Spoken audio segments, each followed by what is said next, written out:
What is going on, everybody? Welcome back to the channel. Aftersound here, bringing you Splinterlands content every single day. We also stream right here on this channel every Tuesday, Thursday, and Sunday morning, so come by and say hello. All right, guys, I want to talk about SPS for a minute here and why we need the price to go up 10x. Okay, now, before we get into anything here, this is not a price prediction, and 10x is just an arbitrary number so that I can make the math easy, so that I can help you guys understand the concept I'm thinking about in terms of wanting the rewards in the future to be as sustainable as possible. So what do I mean by this? Okay, right now, if you just break it down, and I'm going to keep this very simple, right? The rank rewards SPS being given out per month is 7.5 million SPS. Now, it's not actually 7.5 million because that was when we first started in, I believe, 2022, July of 2022, when we switched over to SPS. It was 7.5 million, and then it gets reduced by 1% every month for 65 months. So we're clearly like 18 months into that. It's not actually at 7.5. But hear me out. To keep the numbers easy, 7.5 million SPS being given out per month at a value of, we'll just say 2.3 cents for SPS. I know we're a little bit higher than that, but I've already done the math on the side, so you can feel free to double check me, right? So 7.5 million SPS times 0.023 is about $172,000 US per month that's being given out in rewards. You multiply that by 12, and it gets us just over $2 million. So right now, the game is paying $2 million a year, again, roughly, in just ranked rewards, not counting anything else, not counting brawls, not counting tournaments and nodes or anything else. It's just in ranked rewards. So $2 million is a significant amount because this is not part of like any major competition. Anybody can come in, play the game, and dip into this $2 million pool. And obviously, the higher SPS goes, the more that is. And same with vice versa, right? If SPS goes lower, then that pool sinks. But here's what I'm trying to get at. In the future, what happens when SPS runs out, right?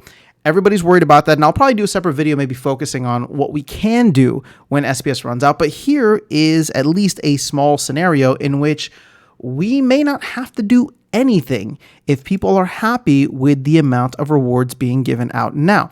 Granted, we are all excited about the fact that we're earning SPS at 2.3 cents, and hopefully, fingers crossed, it goes up in the future. But if you just think about the fact that this game is paying out $2 million in rewards for its ranked play, I would say that's actually quite impressive with SPS down at 3-ish cents, 2.3, 2.4 cents. So what am I trying to get at here?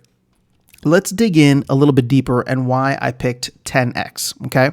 Now, 10x from here would be roughly 23, 24 cents. And again, it's just an arbitrary number, but the reason I picked 10x is because then in the future, if we wanted to maintain this this value of rewards being given out per year, right, roughly $2 million, we could then reduce the emissions of SPS by 10x. So instead of giving out 7.5 million SPS per month, we could actually drop it down to 750,000 per month, again, just for ranked play, although you could probably do this across the board. Now, here's the beautiful thing, okay? So let's say we get SPS to 10x, and I know people aren't necessarily super hyped about the rewards right now with SPS at 2 cents, but let's say we do a 10x, and then we reduce the amount of SPS being given out at that point to kind of match where we're at. Again, it's not going to be perfect. You'll probably have people vote against it. That's not the point. This is just a thought exercise and simple math, okay? So if we do reduce the emissions by 10x, by 90%, right? Bring it down to 750,000 when SPS is at, 23, 24 cents. Again, that keeps the $2 million, but here's the beautiful thing. Over the course of the 65 months since the SPS came out, according to the white paper, there is an allocation of 400 million SPS that goes to the DAO, just for the DAO existing, right? That does not count, let me go down here, that does not count what we sent in for Rift Watchers, and that does not count what we sent in for, what is that called?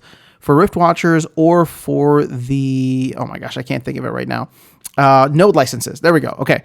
So obviously we burn a lot for node licenses, but it's also holding some for the node licenses. And I guess they don't have that listed out as nicely as they used to. Either way, that's besides the point. Let's just do the 400 million. So 400 million SPS, right? And I'm going to do the math again just to make sure I'm good, because I know my math has been fuzzy lately. So thank you for the people who've been correcting me. So the 400 million divided by 750,000 would give us 533 months of rewards. You divide that by 12, and we have 44 years of rewards where Splinterlands can, in fact, pay out $2 million, right? Assuming we keep that 10x, right? Assuming we stay at 23 cents, we could be paying that out for the next 44 years as long as we can keep SPS at that higher level.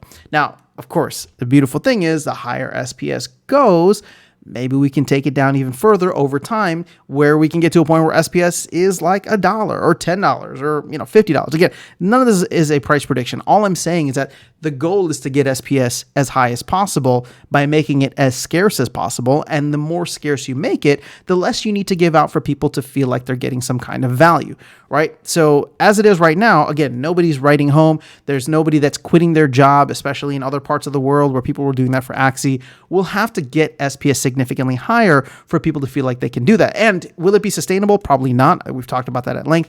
But the whole point is that you want to get people excited about the rewards, and then not necessarily nerf them, but we will need to come to some kind of consensus as a community to reduce it if SPS does go up by multiples. So again, just giving you this example where if we were to 10x SPS and want to just leave the rewards from a dollar standpoint, roughly around the area that they're at now, we could buy ourselves 44 years of rewards. Hell, you know what? We don't even need to do 10x. Just do 5x, right? And you can get what's that called? 22 years of rewards. It's significant where we'll have SPS for a long time, as long as we can make it scarce enough that we drive the value higher and you get more people that just want it, need it to play the game. So just wanted to share some of those numbers with you. Again, just a little bit of a thought experiment here as we move forward, but let me know your thoughts in the comments below. That is all I have for you guys in this video. I'll catch you all in the next one and see you around the game. Take care.